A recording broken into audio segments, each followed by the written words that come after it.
The first piece was slightly bent. I didn't like it, and the reason I'm being so careful with this one piece here is that this is not just an ordinary dividing wall between the living room and the bedroom. This is actually a load bearer.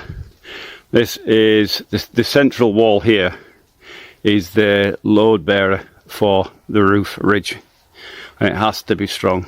There's no umming and ahhing about it, so I had to have a good straight piece in there and well fastened in.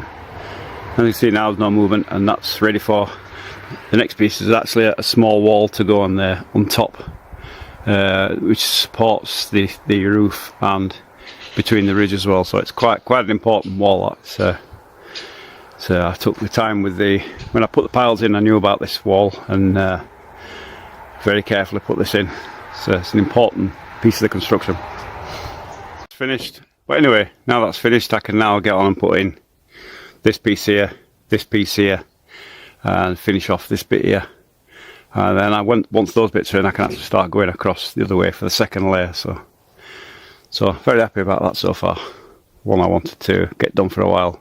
I was never happy with that wall, the way it moved around in there. I was concerned about leaving it over the winter period. I thought, well, if I'm going to do any piece, it has to be that piece there. Didn't want that moving around at all.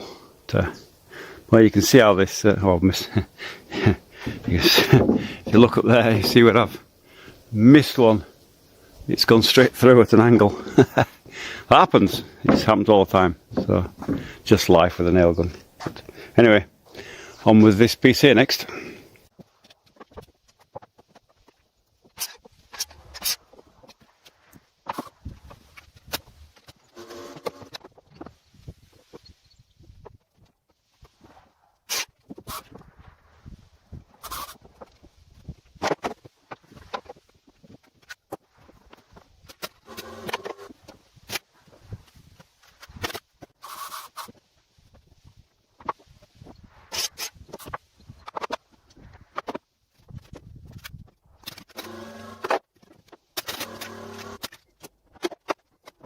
Well, that's the first layer of top plate for this part of the house, and you can see now how it interlocks.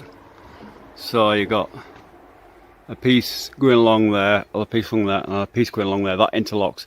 So the next piece goes flat on top across those, create a kind of bridge and lock it in place, and that's the same all over. It works like that. This is a better angle probably without the sun. You can see here, this one's not completed, but you can see it comes in this way, and then that's there. And so the next piece will go on top and lock it in place.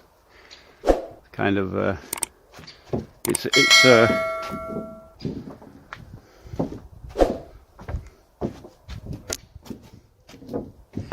a really good system. Here's the other side of that one.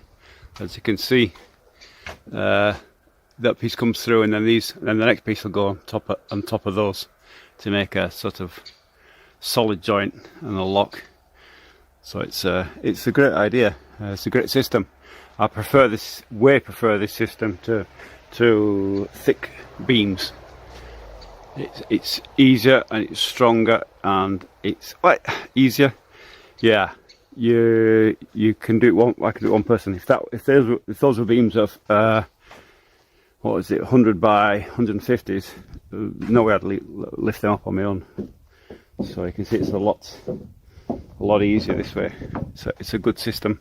Now I'd recommend anybody not to use Bruce nowadays, but to use this type of system. For the Albiasca, it's doski pakit, and it's the same for the top, doski pakit. So I well recommend using this system. Much easier to do, and it's easier on the workers as well. Whoever's building it, or if you're building it yourself, much lighter and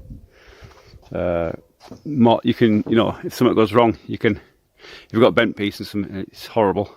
You can use it somewhere else. You can move it around. You can straighten it. You can work with it. With thick timber, you've no chance. Once it's on, it's on. Anyway.